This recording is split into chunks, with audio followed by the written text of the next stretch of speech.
할렐루야. 아멘. 제가 광고 시간에 다니엘이 어떤 사람이다 하는 것을 잠깐 말씀을 드렸죠. 성경에 많은 인물이 나오는데 다니엘만큼 하나님께 성실하게 계속해서 충성을 다해서 기도한 인물은 없었어요. 오늘 본문 말씀을 여러분들이 다 읽으셨는데 제가 다시 한번 본문이 어떤 내용이다 하는 것을 정리를 좀 해보겠습니다. 다리오 왕이라고 기록이 되어 있는데 이게 다리우스 왕이에요. 다리우스 왕이 하나님이 어떤 분이시다, 하나님의 속성이 이렇다 하고 하나님의 절대성과 권능에 대해서 새롭게 조서를 만들어서 자기의 관할 아래에 있는 모든 나라, 모든 백성, 그리고 언어가 다른 모든 사람들에게 반포를 합니다. 법령을 새롭게 만들어서 공포하는 거예요. 이 다리우스 왕은 자신의 과오가 있는 겁니다. 하나님의 사람 다니엘을 많은 신하들의 가문이설에 속아서 사자굴에 집어쳐놓은 장본인이거든요. 그래서 자신의 실수를 수정하기 위한 목적도 있었고 새로운 조서를 만들어서 반포한 것이, 또 한 가지 이유는 다니엘의 하나님과 그리고 다니엘에 대해서 그들의 명예를 회복시키고자 함도 있었습니다. 그래서 이렇게 새롭게 조서를 만들어서 반포를 하게 된 거예요. 그리고 오늘 본문 마지막 줄에 이렇게 기록되어 있죠. 다니엘이 바사와 메대와 바사에 형통하였더라, 이렇게 기록이 되어 있어요. 다리오 왕이 통치했던 왕국은 메대 왕국이고 고레스 왕이 통치했던 곳은 바사라고 해서 여러분들이 알고 계시는 페르시아입니다. 그래서 메대 왕국과 페르시아에 형통했다더라, 이렇게 성경이 기록을 하고 있어요. 이게 오늘 본문 말씀이죠. 자, 다니엘의 인생을 이렇게 들여다봤을 때 성경에는 분명히 다니엘은 형통했다라고 기록이 되어 있지만 다니엘은 결코 형통한 사람이라고 말할 수 없는 사람이에요. 사람이요, 겉모습만 보고 어떻게 저 사람은 형통한 인생을 살고 있어, 저 사람은 손 대는 것마다 다 잘 돼, 어떻게 이렇게 말할 수 있겠어요? 이 사람은 손 대는 것마다 사업이 대박을 터뜨려. 그 사람의 속을 모르고는 함부로 말할 수 없는 겁니다. 저 사람은 항상 실패자야. 저 사람은 사업이 망해서 거지꼴로 살아가고 있어. 그 사람이 거지꼴을 하고 있지만 그의 마음 가운데 어떤 부요함이 있는지 알고서 그렇게 함부로 얘기해요. 마찬가지 같은 맥락에서 다니엘이 형통한 자였더라, 이렇게 성경은 기록하고 있지만 다니엘의 인생을 깊이 들어가 보면 다니엘은 결코 형통한 사람이라고 볼 수가 없다, 이렇게 말씀드릴 수 있는 거죠.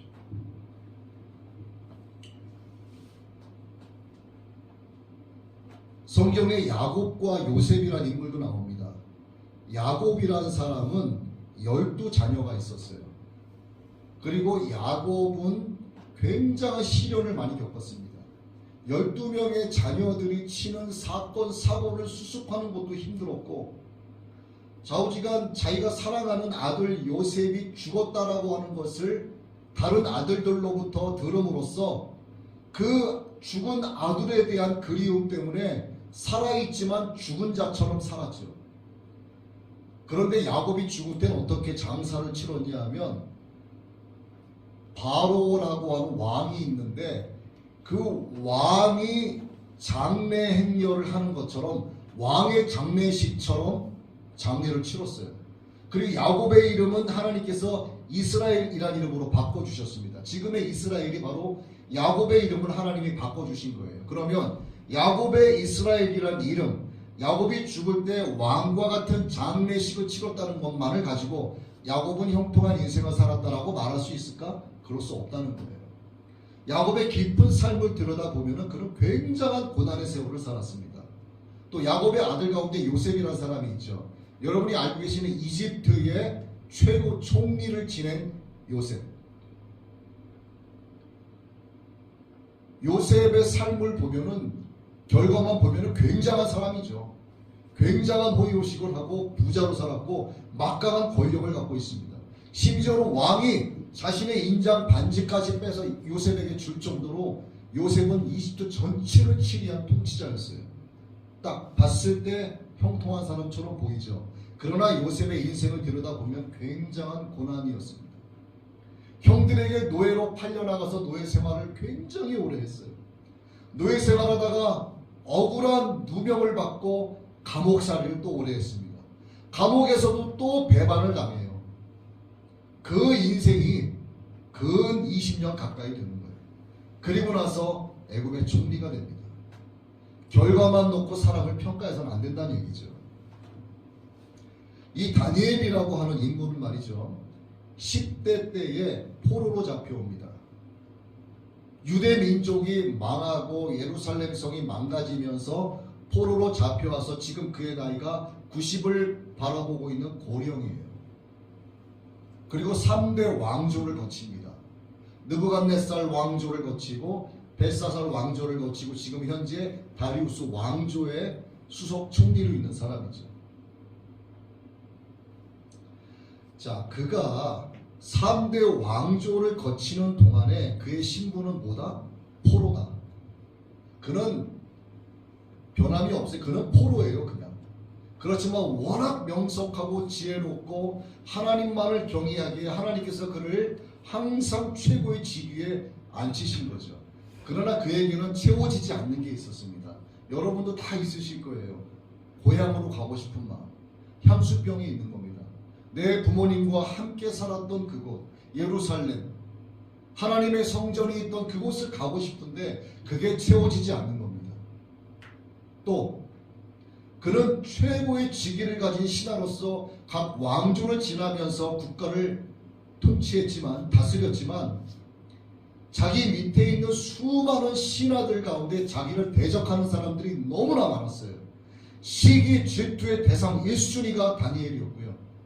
많은 대적자들로부터 숙청당할 수 있는 첫 번째 타겟이 바로 다니엘이었습니다. 다니엘은 하나님을 경외하고 두려워하는 사람이었기 때문에 정직하게 할 수밖에 없었어요. 하나님을 경외하고 두려워하기 때문에. 그런데 어떻습니까? 우리 교회에서도 보면은요, 나 하나님 믿네, 나 예수님 믿네, 내가 뭐 장로네, 권사네, 목사네 하고 내가 신앙생활 뭐 40년째, 50년째 하네 라고 얘기해도요, 하나님을 알지 못하는 자는 그저 그냥 교인일 뿐입니다. 그는 하나님의 자녀, 성도라고 말할 수 없어요. 그냥 교회만 왔다 갔다 하는 교인에 불과한 거예요. 그래서 교회 다닌다고, 나 예수 믿는다고 말하는 사람들 다 믿으면 안 됩니다. 오직 하나님만 바라봐야 하는 거예요. 다니엘은 그런 사람이었죠. 오직 하나님만 바라보는 사람. 그래서 많은 대적자들이 자기를 숙청하려고 하고 자기를 힘들게 하려고 해도 하나님만 바라보고 의지했었죠. 또 한 가지, 그에게는요 굉장한 부담감이 있었습니다. 여러분, 최고 자리에 앉은 신하라고 한다면 옛날 그 왕조 시대에 막강한 책임감이 뒤따르게 되는 거예요. 국정 운영을 잘못하게 되면 모가지 날아가는 건 하루아침에 끝납니다. 그리고 그 당시에는 그냥 감옥에 가두는 정도가 아니라 사자굴에 던지는 거예요. 형벌이 그랬어요. 그렇기 때문에 높은 자리에서 비록 포로의 신분이지만 국정 운영을 수행하는 것에 대해서도 감사했지만 굉장히 심적 부담감이 없을 수 없었다. 그 인생 그렇게 살아온 겁니다. 70여 년을. 그런데 그가 형통한 인생이라 말할 수 있을까요? 그럴 수 없다는 거예요.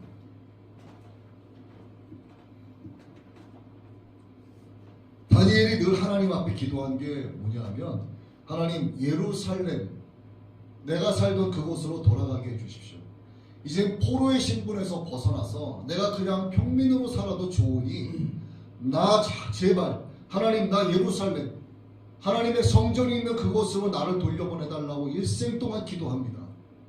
하루에 3번씩 하나님께 기도해요. 그러나 하나님께서요 그 기도에 대한 응답만큼은 이루어주지 않으세요. 그 기도에 대해서만큼은 묵묵부답이십니다. 그런데 성경에 기록된 대로 다니엘이 형통한 사람이었다? 그렇게 볼 수 없어요.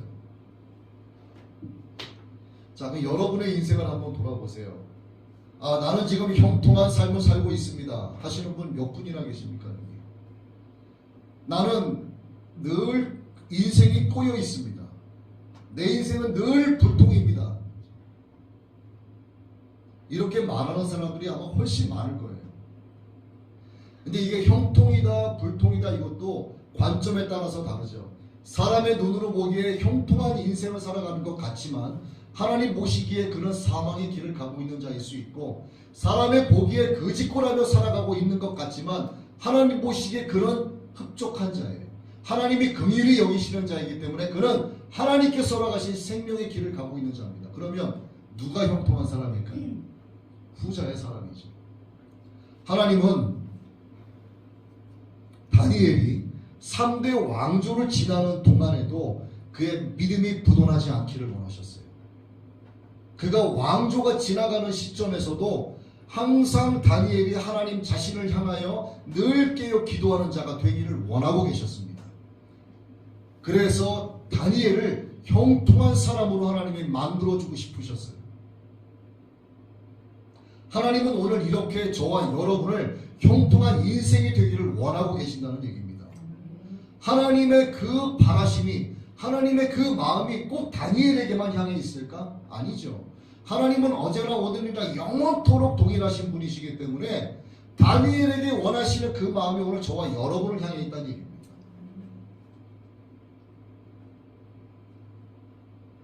그래서 하나님의 시선은 항상 다니엘을 주목하여 보고 계셨어요. 하나님은 오늘도 하나님의 시선을 저와 여러분을 향해서 주목하여 보고 계십니다.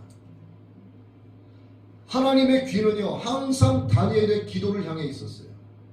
다니엘의 기도에 항상 귀를 기울이고 계셨어요. 그리고 하나님은 다니엘의 삶에 깊이 개입을 하셔가지고 그를 강권적으로 하나님만의 방법으로 이끌어 가셨습니다. 그리고 무엇보다도 하나님은 다니엘을 불쌍히 여기셨어요. 다니엘을 아주 긍휼히 여기셨습니다. 여러분 이거 한 가지만 오늘 기억하셔도 되는데, 하나님이 나를 불쌍히 보시고 나를 긍휼히 여기시면 그 인생은 그걸로 끝난 거예요. 더 바랄 게 없습니다. 여러분 부부 생활을 하는데 수십 년 살다 보면은 정으로 산다고 하죠. 뭐 사랑이라고는 말할 수 없어요. 그런데 여러분 사랑보다 더 중요한 게 뭔지 아세요? 바로 상대방을 불쌍히 보는 마음입니다. 상대방을 긍휼히 여기기 시작하면 사랑보다 더 진해요. 그 하나님께서 저와 여러분을 불쌍히 여기시고 긍휼히 여기신다면 그 상황 다 끝난 겁니다. 이미. 하나님은 자기를 향하여 기도하는 자를 형통하게 하실 수 있는 전능하신 분이시고, 하나님은 자기를 향하여 자기의 얼굴을 구하며 기도하는 자를 긍휼히 여기시는 사랑의 하나님이세요. 하나님은 다니엘이 포로로 잡혀와 일생을 왕조 3번을 거치면서 하나님을 향하여 기도하는 자로 살아가는 동안에 보여주셨어요. 하나님이 온 세상을 다스리시고 통치하시는 만왕의 왕이시고 만유의 주제이신 것을 다니엘로 하여금 직접 보게 하시고 체험하게 하시고 느끼게 하시고 하나님의 은혜로 살아간다고 고백하게 하셨습니다. 그래서 다니엘로 하여금 항상 민첩하게 기도하게 하셨고, 항상 계속해서 기도하게 하셨고, 감사할 수 없는 조건 하에서도 감사로 기도하게 하셨고, 죽음이 목전에 이른 상황에서도 소망을 놓지 않고 기도하는 자가 되게 해주셨죠. 그리고 다리오 왕에 이르러서 하나님에 대한 내용을 온 세상에 선포하게 하셨어요. 하나님의 영원하심, 하나님의 능력, 하나님의 전능하심을 온 백성은 찬양하라고 우상을 섬기고 있는 그 다리우스 왕의 입을 통해서 만 백성에게 선포하도록 하나님께서 역사를 하게 되십니다. 하나님은 이 모든 것을 근거로 삼아서 다니엘을 형통한 자로 세우시는 거예요. 오늘 우리가 읽은 본문 가운데 27절의 말씀이 그거죠. 자기 백성에 대한 하나님의 구원 역사의 총체적인 내용을 총괄적으로 피력한 것, 이게 바로 오늘 27절의 내용입니다. 하나님의 존재가 무엇이고 하나님의 어떤 능력을 갖고 계시고 하나님의 속성이 무엇이고 하나님께서 이 땅의 인생들에게 무엇을 원하시는지 하나님이 왜 영광 받기를 원하시는지. 여러분, 우리는 여러분들의 삶을 살아가시면서 이런 말씀 많이 들으셨죠. 하나님께 영광 돌려야 합니다. 하나님은 영광 받기 원하시는 분. 여러분, 이거를 분명하게 알고 계셔야 되는데 하나님은 영광 받는 것만을 목적으로 하는 게 아니에요. 이것은 하나님의 진짜 목적이 아닙니다. 왜 그럴까? 자, 하나님께서 다니엘을 통해서 영광 받으셨어요. 그러면 다리우스 왕은 다니엘을 보면서 이렇게 이야기합니다. 다니엘의 하나님이라고 이야기를 하죠. 뭐냐면 다니엘이 믿는 그 하나님, 다니엘이 기도하는 섬기는 그 하나님을 다리우스 왕이 갈망하게 하는 거예요.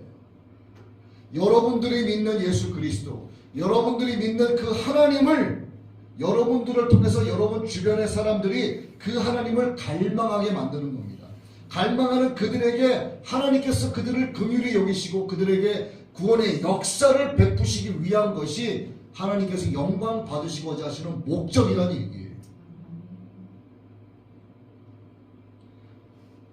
하나님은 그러한 다니엘을 형통한 자가 되게 해주고 싶으셨습니다. 그리고 형통한 자가 되게 하셨어요. 자, 하나님께서 말씀하시는 형통이 무엇인가를 한번 정의를 내려봐야 됩니다. 자, 우리는요 지금 현재 육신으로 살고 있습니다. 이 세상에서 살고 있는데 제가 여러분께 말씀을 드리고 있는데 말하는 자는 제 육신의 고깃덩어리 같은 껍데기일까요? 아니면 제 영혼일까요? 제 혼이 여러분에게 말씀하고 있는 거예요. 그러면 이 말씀을 듣고 계시는 여러분은 이 고깃덩어리가 듣고 있는 겁니까? 여러분 안에 있는 그 혼이 듣고 있는 겁니까? 바로 여러분의 혼, 바로 영혼이 듣고 있는 거예요. 우리의 육신 안에 살고 있는 이 영혼은 지금 현재 이 세상에서 임시로 거류하고 있을 뿐입니다. 우리의 영혼은요, 육신이 죽을 때 육신의 문을 지나서 죽음의 문을 지나서 하나님 앞에 가게 돼요. 히브리서에 기록이 되어 있죠. 한 번 죽는 것은 하나님이 정하신 바요. 죽은 뒤에는 심판이 있으리라. 모든 사람은 자기가 살아온 그대로 낱낱이 자신의 죄를 하나님 앞에서 짓고하게 됩니다. 그러나 예수 믿고 가는 자는 모든 죄가 씻음받은 상태에서 무죄로 선고받고 가는 거예요. 그 하나님 앞에 가서 하나님 앞에서 선고받게 돼요. 누군가는 사망의 둘째 사망의 문을 지나 지옥불에 던져지게 되는 것이고 누군가는 생명의 문을 지나 천국에서 주님과 영원한 삶을 누리는 거예요. 자, 하나님께서 말씀하시는 형통한 인생은 육신에서 국한되는 것이 아니라 영원한 생명을 누리는 것을 말하는 거죠.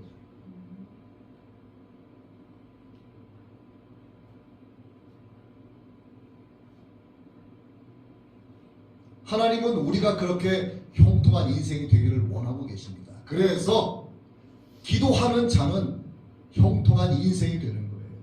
하나님이 기뻐하시는 우리가 영생 복락을 누릴 수 있는 길로 하나님이 인도해 가신다 이 말입니다. 우리의 삶이 비록 잠시 잠깐 힘들고 어려울 수 있어요. 네. 높은 산봉우리를 만날 수도 있고요. 깊은 바다를 만날 수도 있습니다. 광야를 만날 수도 있고 광야의 가시덩굴을 지나가야 할 때도 있어요. 하지만 기도하는 자는 하나님께서 그걸 넘어가게 하시는 거예요. 육신뿐만이 아니라 우리의 영혼이 하나님 마련해 놓으신 그 천국에서의 영원한 삶을 살아갈 수 있도록 인도해 가시는 그것, 그 길 위에 하나님의 손에 붙들려가는 인생이 형통한 인생이다 이거죠. 이게 하나님 관점에서의 형통이지 인간들의 눈으로 봤을 때 형통은요 뭡니까? 손 대는 곳마다 사업이 다 잘 돼요. 뭐 마음 먹은 곳마다 다 술술 풀려. 사람은 그걸 형통이라고 말하죠. 돈 없어서 남에게 조금 돈을 좀 꿔가면서 뷔페 가서 먹지 못하고 라면 한 그릇 먹는 거 불쌍하게 본다고? 그렇지 않습니다. 사람의 관점으로 형통을 생각해서는 안 되는 거예요. 그래서 하나님은 다니엘에게 형통한 인생을 살게 하시기 위해서 그를 항상 하나님을 향하여 민첩한 마음으로 기도하게 하셨고 도무지 감사할 수 없는 상황에서는 늘 범사에 감사하며 기도하게 하셨고 죽음이 목전에 이른 상황, 사자굴에 던져져 이제 곧 사자에게 뒷목을 물려 죽을 상황에서도 하나님을 기대하며 소망하며 기도하게 하셨고, 계속해서 기도하게 하셨고, 하나님을 향한 충성을 기도로 증명하게 하셨습니다. 하나님은 다니엘의 그러한 기도하는 인생을 하나님 방법으로 응답을 해주시는데, 바로 메대와 바사 왕국에서 형통한 자가 되게 해주시는 거예요. 그의 영혼이 형통한 영혼이 될 수 있도록 하나님이 이끌어가고 계신다는 얘기입니다.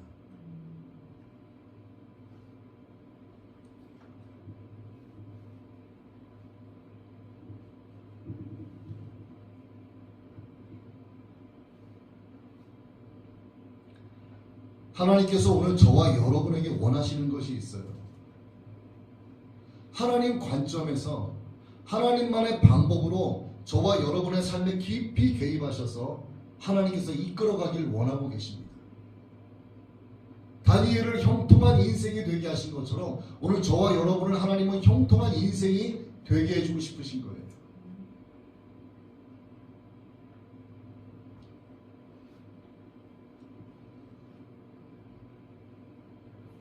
다니엘은 다시 말씀드리지만 포로의 신분입니다.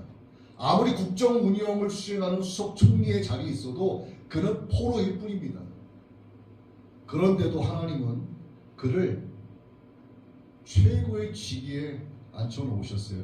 여러분, 우리나라 조선시대, 고려시대 이렇게 쭉 이어져 오면서 근대사에 이르기까지 왕조가 바뀌면 뭘 의미하죠? 이전 왕조에 이미 피바람이 불었다는 것을 뜻하죠. 여러분 다 아시지 않습니까? 심지어 오늘날도 마찬가지예요. 정권이 바뀌면 어떤 현상이 일어납니까? 집권 여당을 향하여 야당은 쓴소리를 계속 내뱉죠. 뭐 심지어는 대통령 탄핵 얘기가 계속 나오고, 뭐 장관들 앉히면 안 된다, 계속된 청문회가 이어지죠. 오늘날에도 이러한데 과거엔 어떻게 했느냐? 왕조가 바뀐다는 것은 이전 왕조에서도 모든 사람들이 숙청을 당한다는 뜻입니다. 다니엘이 10대 때 포로로 잡혀와서 처음 섬겼던 왕이 느부갓네살 왕이에요. 느부갓네살 왕조가 망가지면서 다니엘도 그 피바람 속에 들어갔었어야 했습니다.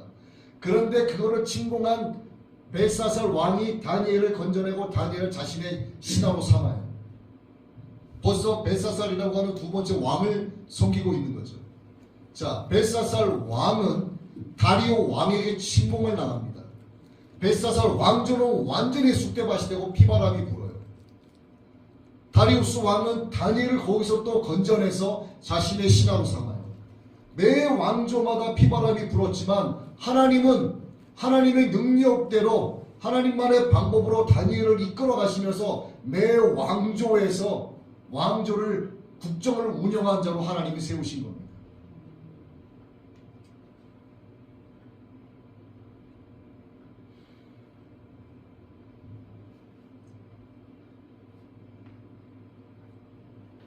다니엘의 여호와 신앙, 다니엘의 여호와 하나님을 향한 그 신앙으로 인해서 그는 국정 운영을 수행했지만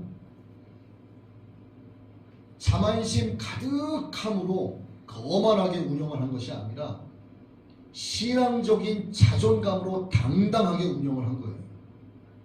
하나님께서 받으신 영광을 가로채지 않고 모든 영광을 하나님께 돌렸습니다. 그래서 결국 다리우스 왕 때에 이르러서 다리우스 왕의 입을 통해서 온 백성들에게, 언어가 다른 모든 사람들에게, 모든 나라에게 여호와 하나님을 찬양하라, 여호와 하나님을 경배하라, 이렇게 새로운 조서를 통해서 법령을 반포하게 한 겁니다.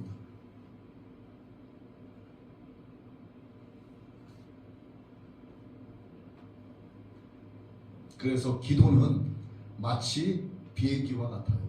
우리가 외국을 갈 때 혹은 뭐 제주도나 어디 갈 때 비행기를 타고 쭉 넘어가지 않습니까? 우리가 이 땅을 이렇게 발로 밟고 서 있을 때 보면 높은 산봉우리를 넘어가라 그러면 넘어가기 힘들죠. 거친 광야 걸어가라 그러면 걸어가기 힘들어요. 또 깊고 어두운 바다를 헤엄쳐가라 그러면 가기 힘들어요. 그러나 비행기는 어떻습니까? 그 모든 것을 거침없이 날아서 그냥 건너가잖아요. 기도가 바로 이와 같은 거예요. 우리 인생에서 만나는 거친 광야 위에 있는 나를 찌르는 많은 가시덤불들, 넘어가기 힘들죠. 인생에서 만나는 넘기 힘든 높은 산봉우리와 같은 커다란 문제들, 내가 해결하기 힘듭니다. 나를 자꾸 잡아 끌어내리는 검은 깊은 바다, 나를 수렁으로 끌어내리고자 하는 그 바다의 힘, 그 세상의 힘, 거기에 짓눌려서 넘어가지 못해요. 이걸 넘어갈 수 있는 방법은 오직 기도밖에 없습니다. 하나님께서 기도를 기뻐하시고 하나님께서 기도하는 자를 기뻐하시기 때문에 넘어가게 하신다는 거죠. 하나님 말씀하시는 형통한 사람, 이것이 성경에 명확히 기록이 되어 있는데 바로 형통한 사람은 복 있는 사람입니다. 여러분 아시는 분은 아실 거예요. 복 있는 사람은 악인의 꾀를 쫓지 아니하며 죄인의 길에 서지 아니하며 오만한 자의 자리에 앉지 아니하고 오직 여호와의 율법을 즐거워하여 그 율법을 귀하로 묵상하는 자로다. 여러분 율법이 뭐예요? 율법이 뭡니까? 율법은요, 율법을 수요해 주시고 율법을 해석해 주시고 율법을 성취하신 율법의 완성자이신 예수 그리스도와 함께 십자가에 못 박힌 채 살아가는 삶을 얘기하는 거예요. 내 안에 계신 예수 그리스도로 말미암아 살아가는 인생을 말하는 겁니다. 내가 육체 가운데 살아간다고 하는 의미는 나를 사랑하사 나를 위하여 자기 몸을 버리신 하나님의 아들을 그 믿는 믿음 안에서 살아간다고 말하는 것, 그게 바로 하나님 말씀하시는 복 있는 사람이요 형통한 인생이라는 거죠. 그리하면 그는 시냇가에 심은 나무가 시절을 쫓아 과실을 맺으며 잎사귀가 마르지 아니함 같으니 그 행사가 다 형통하리로다. 이게 하나님 말씀하시는 형통이에요. 예수 그리스도와 함께 나아가는 삶, 하나님만을 바라보고 기대하고 소망하며 기도하는 삶, 늘 범사에 감사하며 하나님만을 향하는 삶.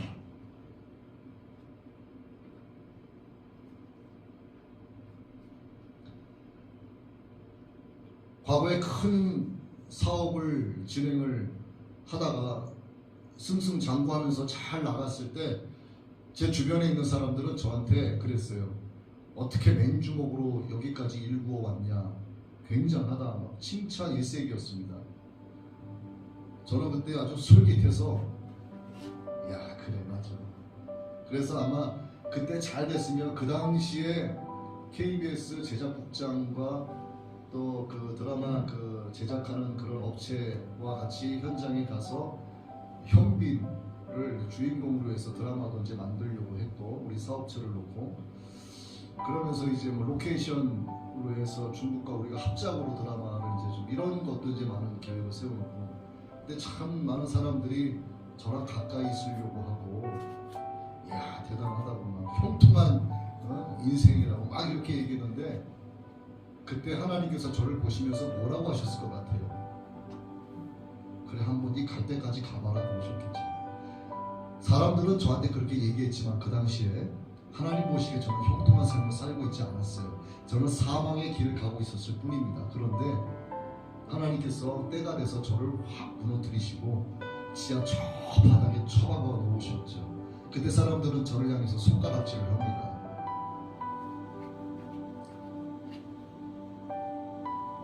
형통한 인생이 아니라 실패한 인생이 된 거죠. 그런데 하나님은 그때 저에게 말씀하셨어요. 너는 지금부터 형통한 인생을 살아간다. 내가 너를 이끌어간다. 너는 나의 종이 되어야 한다. 근데 저는 그래서 형통한 인생을 살아가고 있습니다. 하나님께서는 여러분 모두가 그러한 사람들이 되기를 원하고 계세요. 형통한 인생.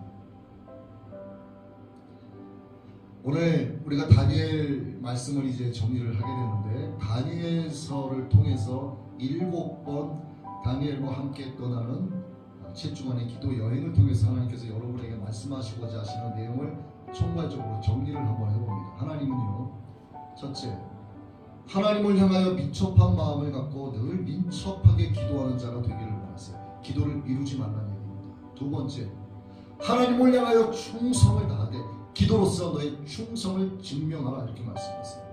세 번째, 감사할 수 있는 조건이 아무것도 없는 상황에서 하나님께 감사함으로 기도하라.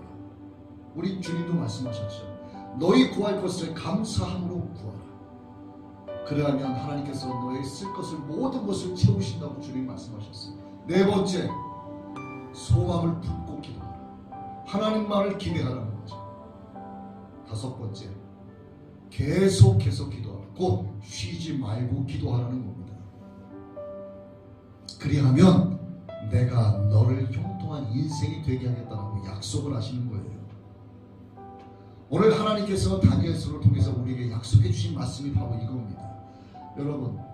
여러분들은 다 부모님이시고 저 뒤에는 이제 아직 시집장가 안 간 분들이 계시는데 다 자식들이 있잖아요. 내 자식, 내 새끼가 거렁뱅이로 살기를 원하세요? 아니면 잘 풍성히 누리면서 살기를 원하세요? 이건 뭐 물어보나 말합니다. 거지처럼 사는 부모 아무도 없어요. 그러면 하나님 아버지는 우리가 예수님을 믿고 교회를 다니기 때문에 항상 빈곤한 자처럼 살아야 된다고 말씀하실까요? 전혀 그렇지 않습니다. 하나님은요, 우리가 가난뱅이처럼 살기를 원하지 않았어요. 하나님은 우리가 부유한 자가 되어서 살기를 원하고 계시고, 하나님께서 우리를 위하여 마련해 놓으신 이 땅의 모든 것을 하나님의 은혜 안에서 마음껏 누리며 살아가기를 원하고 계십니다. 그렇다면 우리는 기도해야 되는 거예요. 이 모든 것은 그러나 기도하게 하시는 하나님을 의지할 때, 기도하게 하시는 하나님으로 말미암아 가능하다는 겁니다. 하나님, 나를 기도하게 하시는 하나님, 나로 하여금 하나님께 기도하게 하여 주옵소서. 내가 기도하는 자가 될 수 있도록 인도하여 주옵소서. 이렇게 기도해야 되는 거예요. 여러분, 우리를 형통한 인생이 되기를 원하시는 그 하나님께 기도하시기 바랍니다. 내가 하나님을 알기를 원한다고 기도하시기 바랍니다. 여러분, 하나님을 아는 인생이 가장 복된 인생입니다. 그리고 복의 근원이신 하나님께서 내 인생에 깊이 개입하셔서 나를 이끌어가고 있다라고 믿는 그 인생이 가장 형통한 인생입니다. 이건 유일무이한 형통이에요. 꼴랑 세상에서 돈 좀 잘 번다고, 나 집 좀 큰 거 살고 있다고 자랑하는 그따위의 형통이 아니라, 내 영혼, 내 인생, 내 삶 전반이 하나님께서 주관하시고 내 영혼을 하나님께서 이끌어가시고 저 천국에서 하나님과 함께 영원토록 살 수 있는 자가 되게 해주시는 그 형통, 그 하나님을 향하여 기대하고 그 하나님을 향하여 소망을 두고 기도하는 여러분 되시기를 예수님의 이름으로 축원합니다.